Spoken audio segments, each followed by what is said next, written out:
My name is Pam Kaplan. I am the fleet coordinator for the Missouri-Arkansas region. It is the role of the fleet coordinator to manage all authorized drivers in the region. This video will discuss the fleet coordinator's responsibilities in the authorized driver process. An authorized driver is defined as anyone who operates American Red Cross fleet, and this includes both volunteers and employees. One thing to remember is that staff, again, including volunteers and employees who drive their personal vehicles on Red Cross business, do not have to be authorized drivers. So we're only talking about the volunteers and employees who drive fleet vehicles.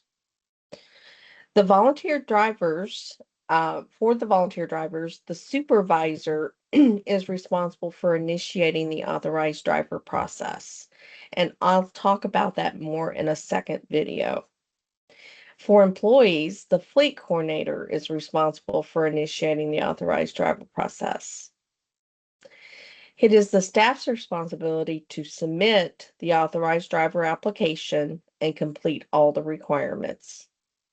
The fleet coordinator is responsible for processing those applications, and the fleet coordinator will request a WEX fuel pin for all authorized drivers and provide that information to them.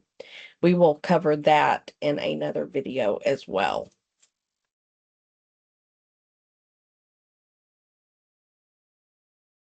There are 3 requirements to be an authorized driver. Number 1, having a valid driver's license. Number 2 is having a motor vehicle report or an MVR completed and reviewed. It's often referred to as a green MVR. And then completing the Red Cross Edge Defensive Driving and Driver Code of Conduct course in the Edge on the Edge platform. Current volunteers, you will send out an email through Volunteer Connection with a link to complete the authorized driver application. Volunteer services will then initiate the MVR process. And it's important to understand that unless that a green MVR is necessary to proceed. Once that green MVR has been obtained, the fleet coordinator confirms that all qualifications are complete in Volunteer Connection. We'll go through that in just a second. And then the fleet coordinator sends a welcome email with the expectations of authorized drivers. The process is similar for new employees, with the exception of the email goes out on the second week of their employment, and this goes through their regular email to complete the Edge Defensive Driving course. A request for an MVR is made to the safety department, and you will receive an approval or not approved from safety. And so approval from safety is required to proceed. Once that is done, the fleet coordinator confirms the completion of the Edge Defensive Driving course and Volunteer Connection, and the fleet coordinator sends out the welcome email with any expectations of authorized drivers. So, confirming whether or not an MVR has been completed in the Volunteer Connection in Volunteer Connection applies only to volunteers. This does not show up for employees. Again, anything to do with an MVR goes through the safety department.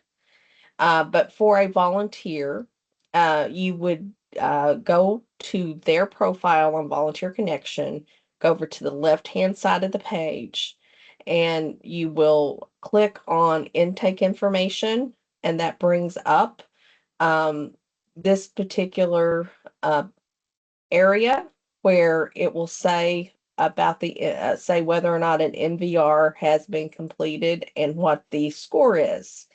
And if it's green, that means that that qualification has been met.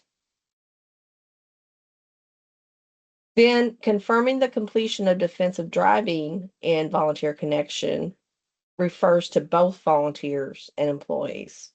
You go to their profile, you scroll down to training information, you click on training information, and then Edge transcripts, and then there will be a whole list of classes that they've completed on Edge. You'll scroll down until you find this particular course, which is the Defensive Driving and Driver Code of Conduct course.